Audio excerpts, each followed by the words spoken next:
David in Anaheim. David, welcome to the show.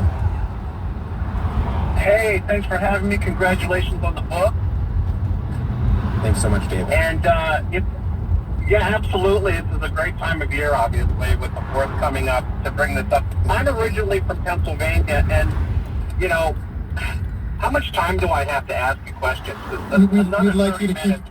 We'd love to keep it tight, David. Wait, let's just get to the one you've got.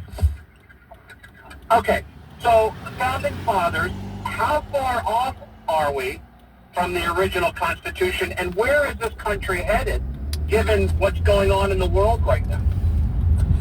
So thank you for that, David. Let's take the first half of that, because we're going to talk here in a little bit a lot about 2024 and voting now. But how far off do you think we are from what those founders thought they There were wasn't doing a set in that thought. Constitutional Convention? There was a lot of it's a controversy. complicated question It's because like, you could say how much have the institutions changed, right? I mean, senators are now elected by the people. The Electoral College electors generally follow the votes of the popular votes of their states, but in some ways, institutions haven't changed at all. In that Senate still favors small states. The Electoral College still shuts out the power of the people from directly choosing the president. I think the founders would have been horrified, though, by things like the insurrection. I think that's exactly what they were trying to say. Ironically, this is precisely the thing that was their worst nightmare.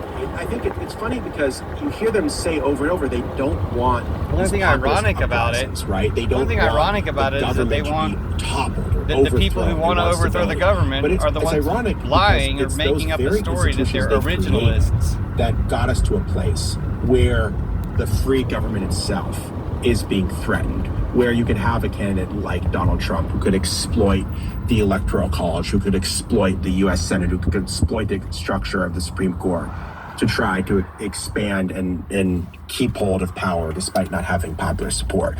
Those were things that were put in by the framers. And so in a lot of ways, we are living with that Constitution in terms of its undemocratic aspects. But in a lot of ways, I think the vision of the country they wanted was for a stable democracy is also under grave threat because we have anything but a stable democracy today. You've mentioned this Three-Fifths Compromise, so that doesn't blow by people. Again, this was the idea that southern states would receive representation akin to 3/5 of their, they would count enslaved people as 3/5 of a person for apportionment of representation in Congress, whether or not they voted. And this compromise, you have pointed out, I mean, this is one of my soapboxes. Well, this became such an important part of American history in terms of the amount of power that it gave those states for the next, I don't know how many years. Talk about that, like what the long-term impact of that compromise was.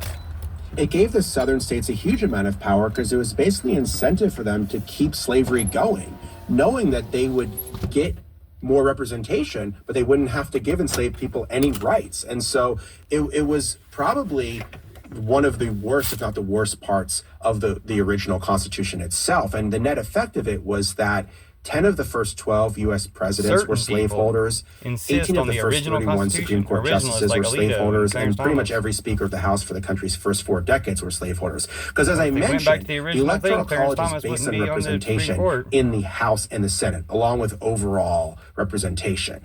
And what that means is that the slave states have a lot more power to choose the president. It's interesting. It's really because of slavery that the Electoral College exists in the first place, Kai. Because James Madison, who we were talking about earlier, he's the most influential framer. He actually says, I would be for direct election of the president. The problem is that in my state, Virginia, slaves can't vote.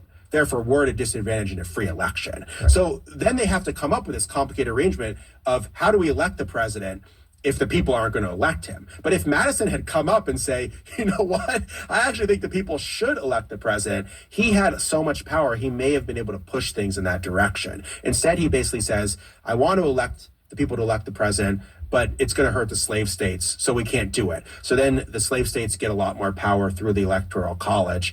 And this is something that, that I think of slavery and slavery really mentality plagues instead of ever the federal government until the Civil War.